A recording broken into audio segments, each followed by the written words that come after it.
In Taoist philosophy, water is often seen as an object of great virtue.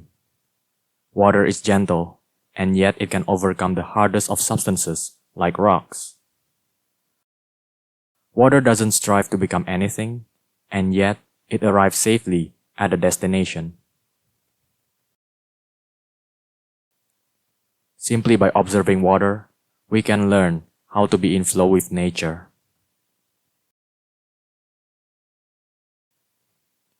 For human beings, desires are considered to be normal. Through desires, we project an ideal image of ourselves into the future and strive towards it.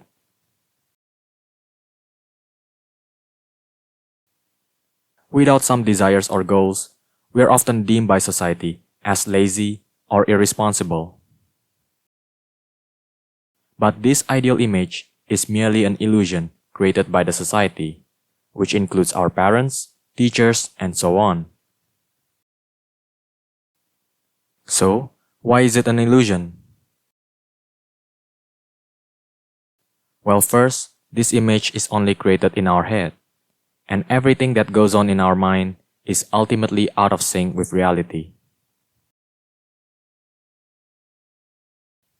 All desires are simply thoughts in our mind, which say, we need to become this person or that person.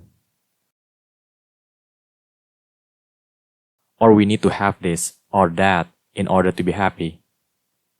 The truth is, we don't have to go along with these thoughts.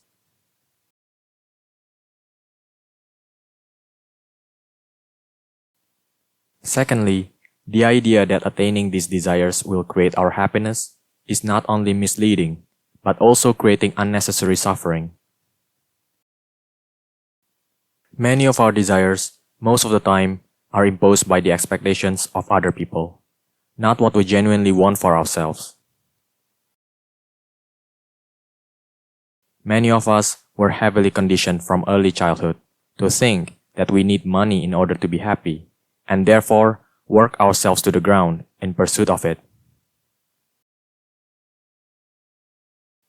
But if we look closely enough, what we genuinely want is not the money itself, but the sense of freedom it can give us.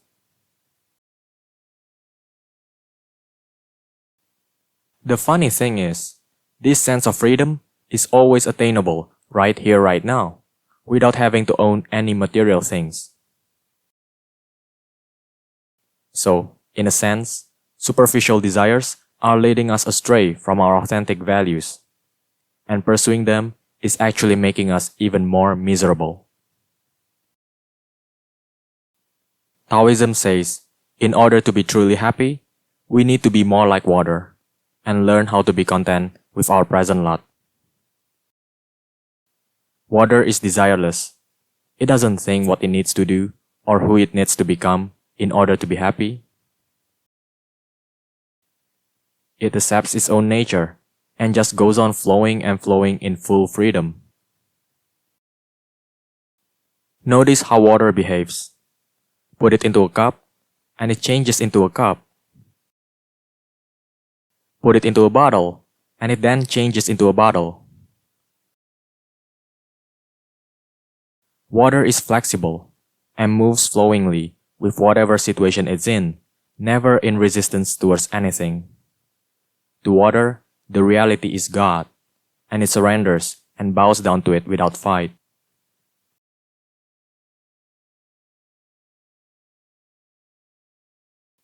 On the other hand, we humans are always in resistance towards reality. We say something like, "No, no, I don't like this situation at all. Find me a way out of all this." Or, "I hate this job. Find me something else that I can enjoy and have fun." It doesn't necessarily mean we shouldn't change our circumstances whenever possible. But during times of conflict, perhaps it is better to lose all resistance and surrender to what is. Sometimes, when we surrender our expectations, the universe provides us with better opportunities, which are otherwise obscured from our fixed perception.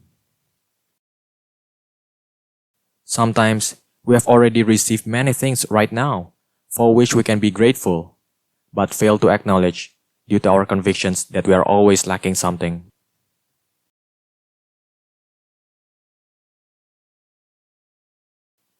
To the Taoists, surrendering to what is not an act of a loser, but instead, it is an act of great courage.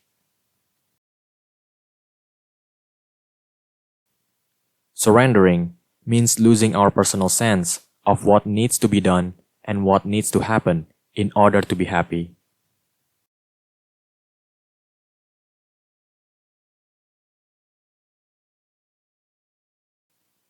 It means trusting fully in the workings of the universe and believing that everything happens for a reason. Then life becomes a total adventure through many unknowns and uncertainties, just like the water in a river.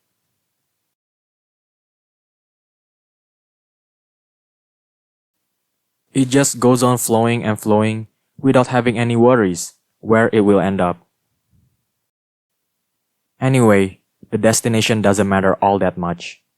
All that truly matters is the fun and the excitement of the whole journey. Don't ever miss the journey. Live it. Thank you for watching.